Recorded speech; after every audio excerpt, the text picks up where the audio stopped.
Hello everyone, hope everyone is doing good. This is Nagarjan, Assistant Professor, Department of Food Technology, K.S.Rangasamy College of Technology, Tirchankod. In this video, I am here to present on a topic Physiological Development of Fruit and Vegetable under the course Fruit and Vegetable Process Engineering. So the importance of knowing the concept of fruit and vegetable development, physiological development is food technologist, when he goes for a value-added product related to fruit and vegetable, the food technologist must have a detailed and broad knowledge about the characteristics, physiological characteristics of fruit and vegetables in the right way. Only then the new product that is developing, it could be so reachable in market. So it is a very important thing for a food technologist to learn about the physiological development of fruit and vegetables. So generally this physiological development is having three different stages, namely maturation, ripening and senescence. So now we will see about the each and every stages in a detailed way and the criteria to evaluate each and every stage.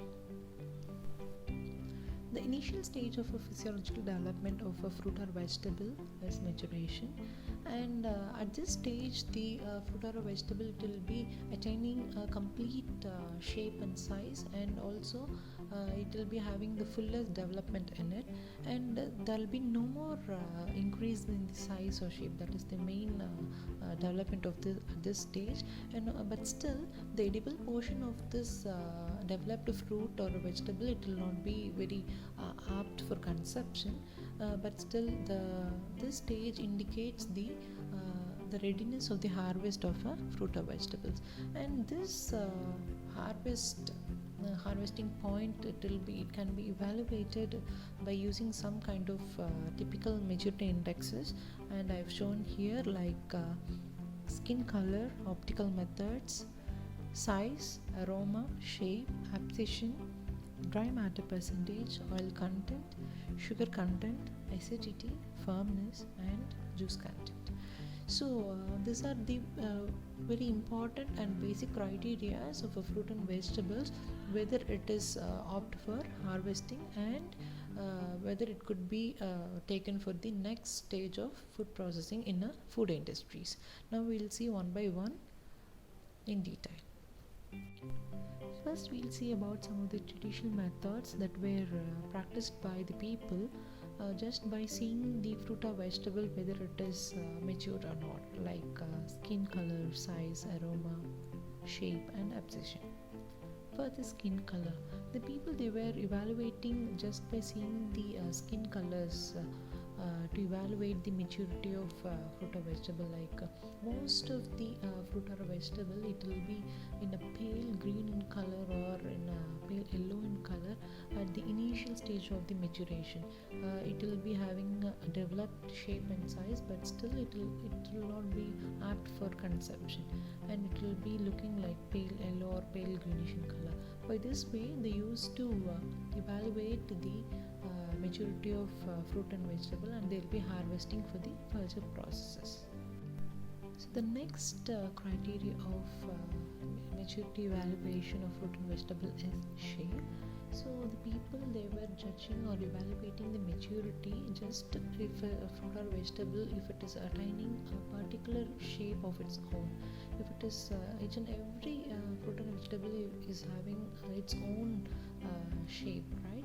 So if it is attaining the particular shape in a particular days, they'll be harvesting the fruit or vegetables from the farm. So it is another criteria of evaluation maturity.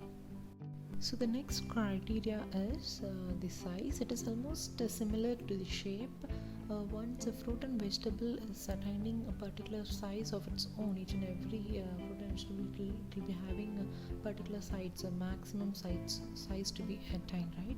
So if it is attaining for a particular size, then they'll be taking for the next step, that is harvesting step. Okay, this is another criteria. So the next criteria is aroma, the smell. So each and every fruit and vegetable it will be having a particular and very pleasant aroma in it when it is being having very good maturity in it. So the people used to evaluate and used to have this as one of the main criteria to judge whether it is apt for harvesting or not. So the next criteria of maturity evaluation is abscission. So abscission is referred to be the detachment of any part of a plant such as leaf or a fruit or a flower by natural way, not an artificial way, by natural way.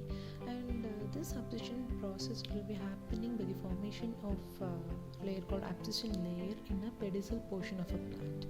And this is mainly because the particular portion of a plant, if it is being very if it is attaining a matured level, it will be happening. And the best example of this kind of criteria is the fruit cantaloupe melons. It will be a very flavored one if it is being naturally detached from a plant.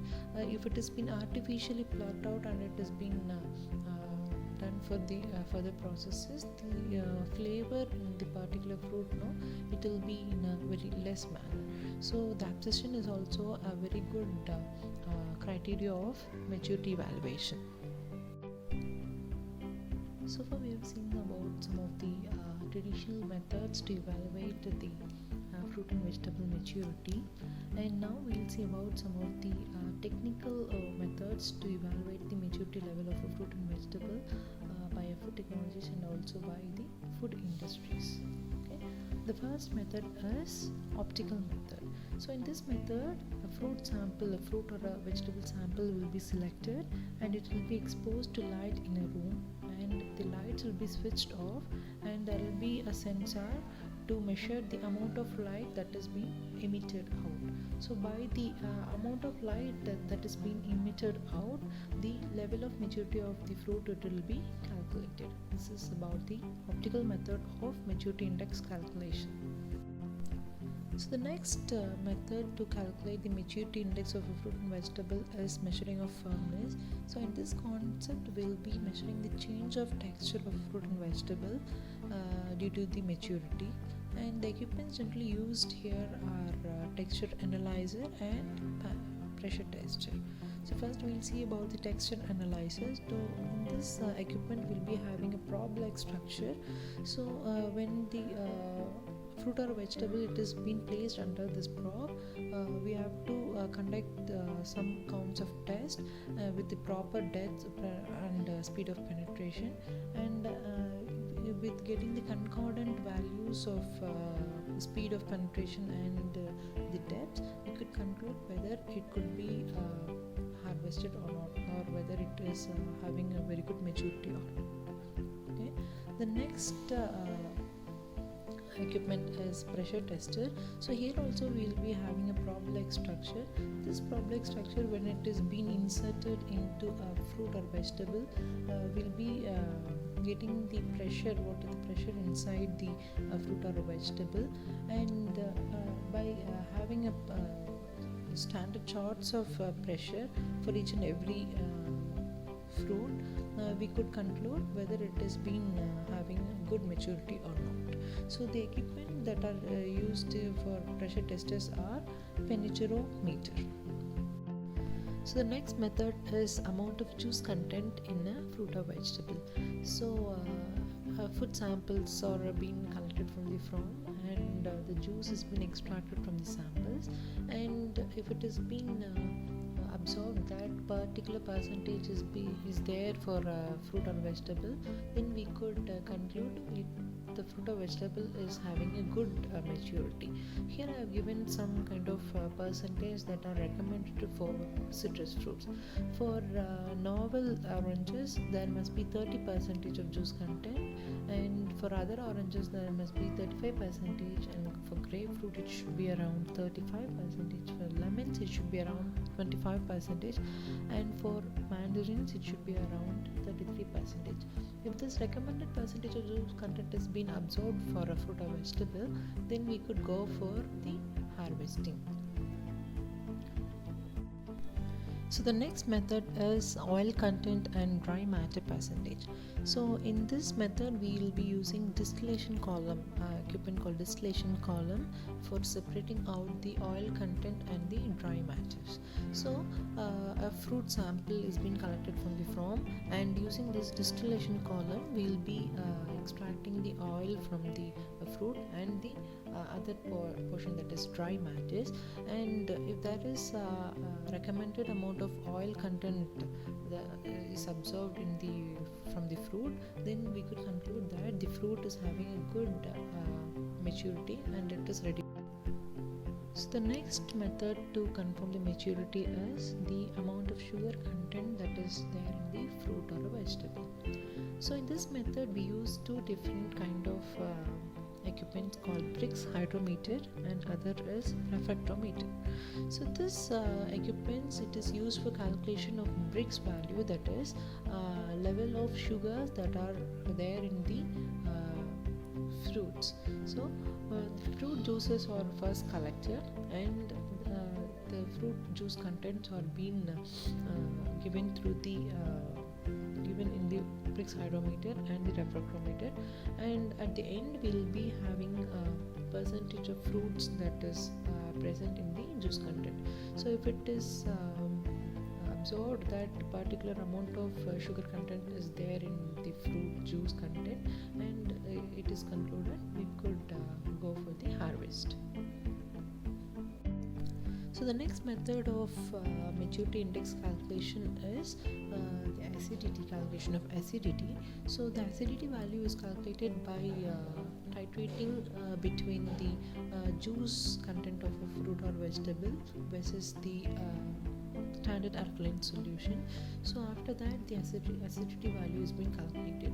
So if juice content is attaining certain recommended acidity value, and it is concluded that the fruit or vegetable is suitable for harvesting and the further food processing methods.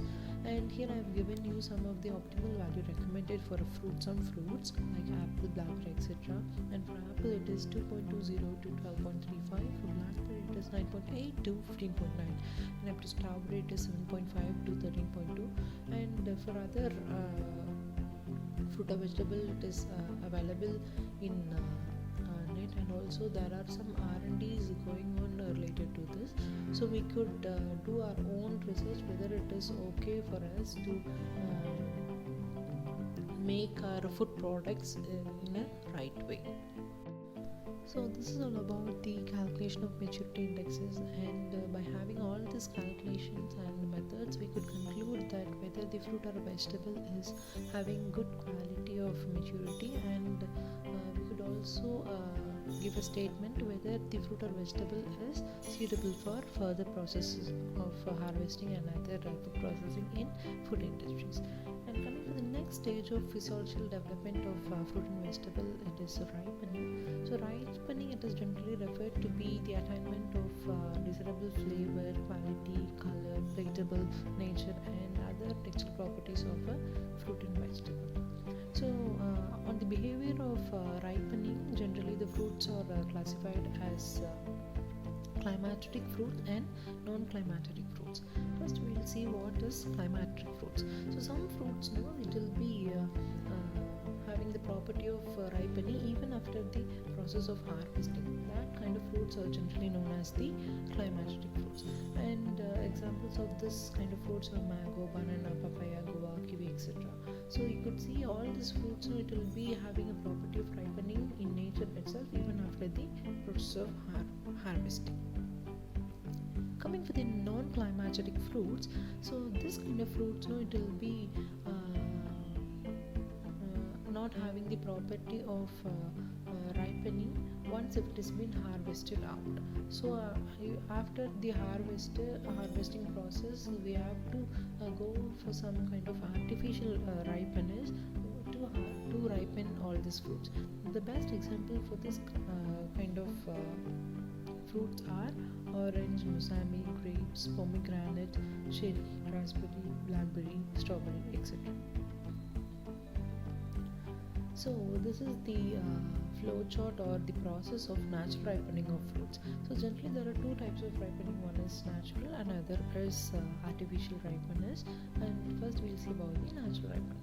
So here you could see the unripened fruits. Now it will be producing a chemical compound called ethylene, and this ethylene will be inducing or turning out the enzymes for ripening, and this enzymes, it will be degrading the parts of fruits like chlorophyll, acid, starch, pectin, protein, etc. And on this degradation, the unripened fruit, it will be going for the next stage, that is ripening. So if it some fruits, it will be also increasing this process for 2 times or 3 times, so that it could ripen in a right way. So coming for artificial ripening, so apart from natural ripening, there is a process called artificial ripening of fruit and vegetables. This process, it will be done only if the fruits or vegetables, it has been harvested before the process of ripening itself. So this fruits and vegetables will be exposed to some kind of artificial ripeness, that is some kind of chemicals, and due to that chemical reactions, this fruit or vegetable will be getting ripe in an artificial way. And the other application of this artificial ripening is to slow down the ripening process, so that the fruit or a vegetable could have the life for some more extra days. Okay, and also the other advantage is there will be faster and uniform ripening in this artificial ripenings. And there are some kind of traditional methods of artificial ripening. The first method is the practice of ripening in households, triggering the ripening in the inside airtight containers, so that the process of ripening, it will be in a higher way. So another method is having this unripened fruit in the smoking environment, that is under the acetylene gas. So this kind of ripening could also make the ripening process in a rapid way. And next is to have the unripened fruits or vegetables under the paddy rusk or wheat straws for a week to initiate the process of ripening. So to achieve this artificial ripening, there are n number of artificial ripeners available in market, and some of these are ethylene, calcium carbide, and ethofen. So after using this artificial ripeners, it is own risk-taking method, since if the concentration of this artificial ripeners has been exceeding than the value of recommended artificial ripeners, it would be a great risk of health, and also it could give a number of side effects in a human system. So now let us see about this artificial ripeness one by one. The first artificial ripeness, ethylene. The molecular formula of this ethylene is C2H4, and this artificial ripener ethylene, it is most recommended for artificial ripening process, since it is very safe in nature, and the concentration that is recommended for this artificial ripener is 0.1 to 1 ppm concentration. And this is the characteristic of unripe and ripe fruit. During a fruit in unripened state, it will be acidic, starch, and chlorophyll content, and pectin, that is hard, and large organic acid will be present. And while the same fruit has been ripened, it will be having characteristics like neutral, anthocyanin, that is red in color, less pectin, and aromatic in nature. So these are some kind of characteristics when we ripe our fruit in using the ethylene as a ripener. So this is the picture that has been used for ethylene ripening process. There will be a ripening chamber, and we'll be giving the ethylene throughout this chamber, and it will be ripened out. So next, coming for the calcium carbide. So calcium carbide method, it is not that much recommended by the science people, because this calcium carbide will be having many side effects and also a great risk of human system. And this calcium carbonate will be producing the acetylene gas when it is being reacted with water or a moisture content environment. And this acetylene gas, it will be inducing the process of ripening. And the health effects due to this calcium carbonate is like symptoms of arsenic or phosphorus poisoning, that is vomiting, diarrhea with or without blood, and also burning sensation of chest and abdomen. And this calcium carbonate, when it has been exposed in a high way, it could also cause a buildup of fluid in the lungs, and it is very carcinogenic. That is there is a chance of creating cancerous cells in the human body. This was some kind of health effects due to the calcium carbonate usage. And the rules against this calcium carbonate use is, in India, artificial ripening is banned under PFA Act 1954. Actually, this even using this ethylene, it is okay, but using the carbide to ripen the fruit, it is completely banned in India. And also it is prohibited under the rules of 44A, prevention of food adulteration rules also. Okay, these are some of the rules regarding carbide use. And it is a comparison between the ripened fruit using using calcium carbonate and the natural ripened fruit. So in case of texture, the fruit ripened using calcium carbonate, it will be not very attractive but uniformly colored. But in case of natural ripened, it will be very attractive but uniformly colored is not possible. And in case of aroma, the calcium carbonate ripened fruits, it will be mildly good, and naturally ripened, it will be very good. And firmness, both it will be having a good firm character. And coming to the taste, it will be having mildly pleasant case in case of calcium carbonate, and it will be having a very sweet and longer taste in case of natural ripened fruits. And shelf life, and it is very it will be having very short shelf life of calcium carbonate fruits, and it will be having a very good shelf life of natural ripened fruits. So here are the comparison of pictures between the calcium carbonate ripened fruits and natural ripened fruits. Here you could see it will be green in stock of calcium carbonate, and there will be no spots, black spots in the yellow region of a banana. But in case of natural ripened fruits, it will be black spots and black stalk at the top, and there will be brown spots on the skin. So the next artificial ripeness is ethophone. This kind of artificial ripeness are not that much recommended, since the effectiveness and the quality of ripening is not that good compared to the ethylene and calcium carbonate.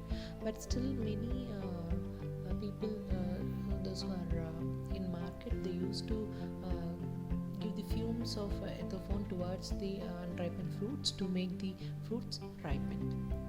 So next comes the last stage of physiological development, that is senescence. So this stage is a dead stage of a fruit and vegetables. It is a very over ripened stage, and at this stage it is not being used either for raw consumable purposes, and also it is not used for any kind of food processing methods also.